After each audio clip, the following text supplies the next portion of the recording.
Hey, this is Heidi Dawson. If you love all things health and wellness and style of any kind, hang out here with me each week. I'm obsessed with never-ending improvement, and it's all in an effort to help each one of us live a wildly successful lifestyle.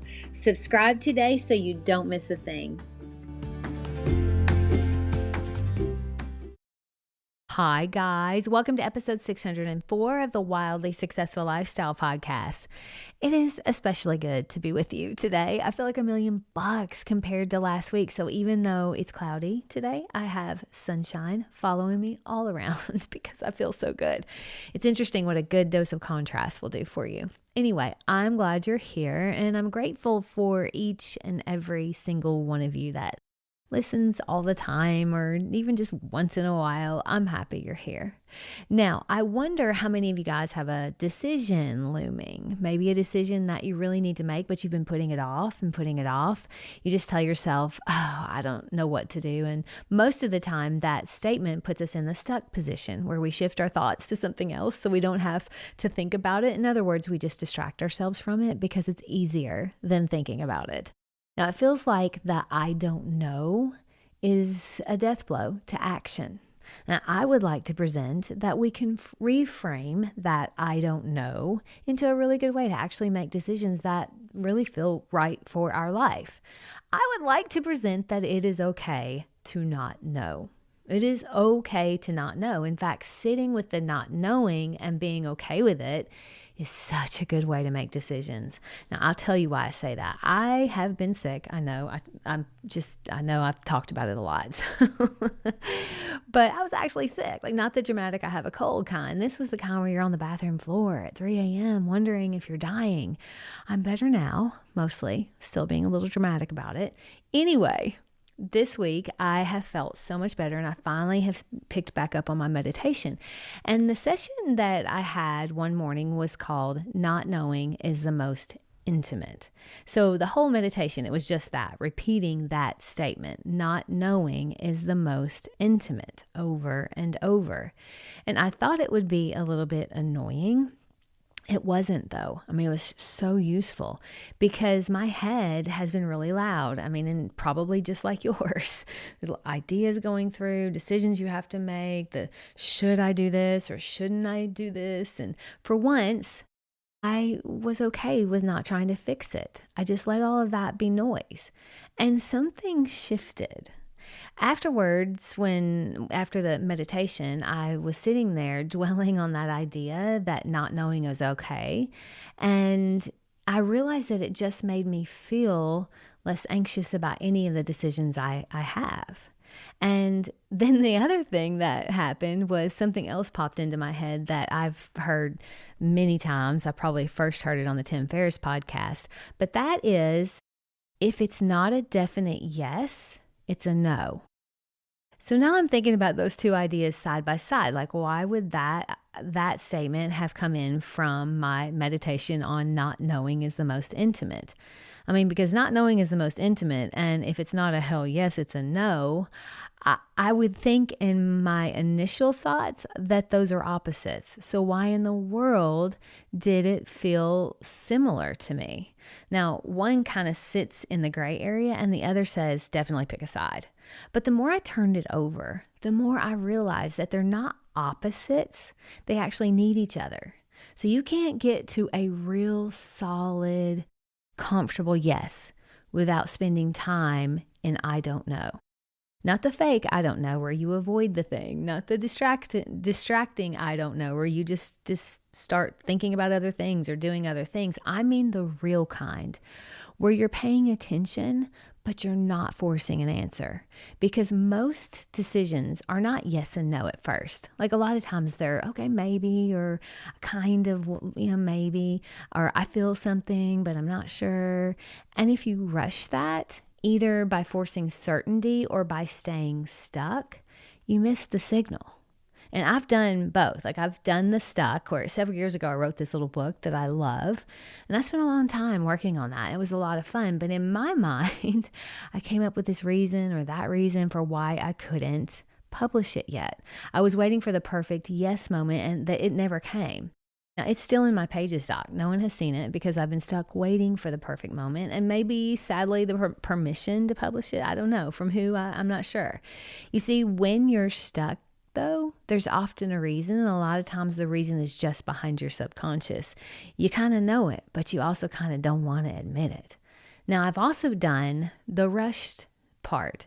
So I've jumped to say yes before really thinking it through, and that feels just as bad as being stuck because I ended up working on a project that I knew was problematic, and eventually it sort of blew up. And I did the thing where I said, I knew I shouldn't have done that.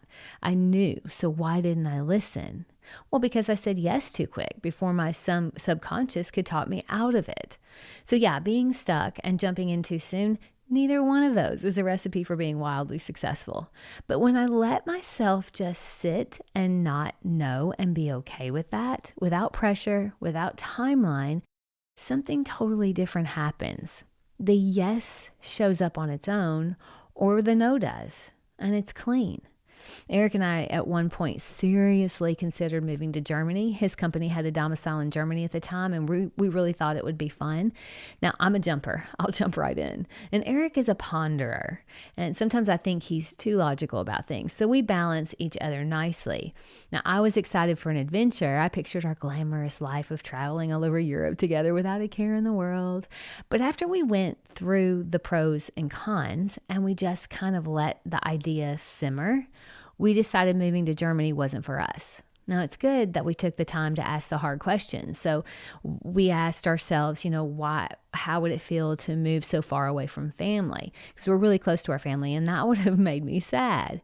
And another question we asked is, what would life really be like in Germany for both of us together and then also separately? See, Eric would have been gone a lot, so I would have been alone in a foreign country all by myself quite a bit. And he would be flying odd, long hours, late hours, which is not good for his health.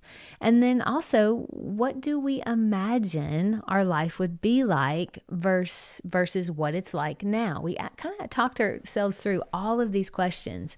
And we already travel quite a bit. We travel to Europe quite a bit as it is. We travel lots of different places, but we don't have to live in Europe to travel to Europe.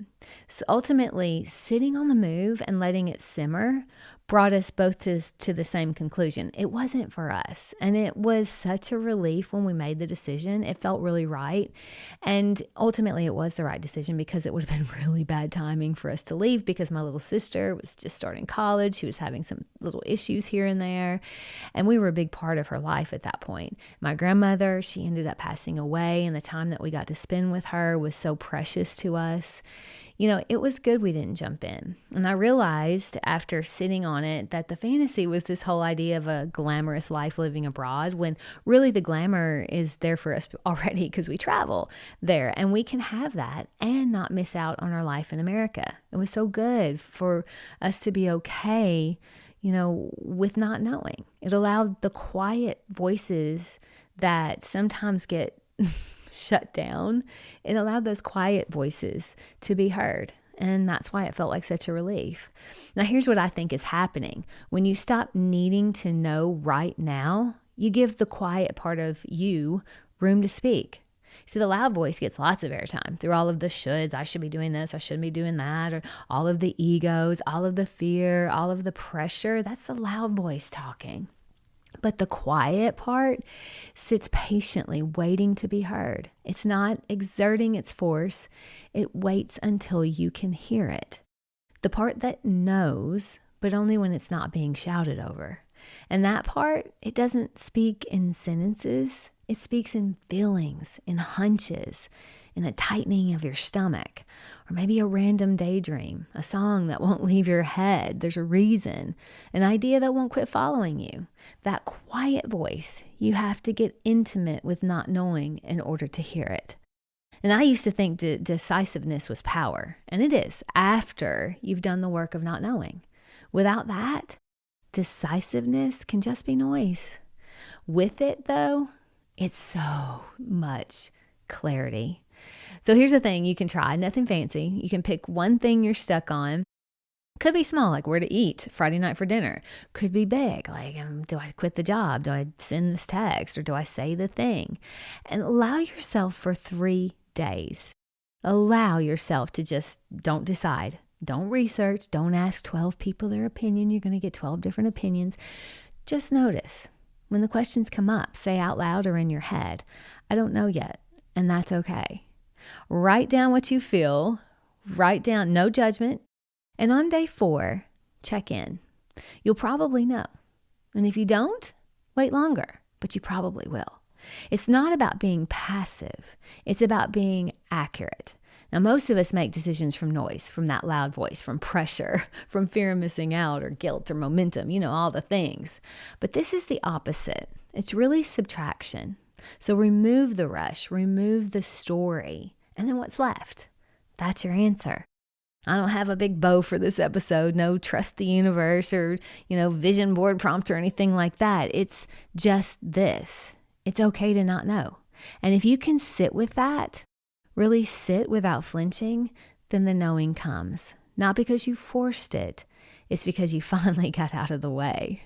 Now, if you try this 3-day thing, I'm curious what will happen. For me, I'll just be here, still not knowing half the things I thought I'd have figured out by now. And weirdly, that's starting to feel like enough. Share this with 3 people you love. I love you guys. I'll talk to you in a few days. Don't forget to subscribe and share with your friends because we're just going to keep going bigger and better places together. And I love that about us. Talk to you in a few days.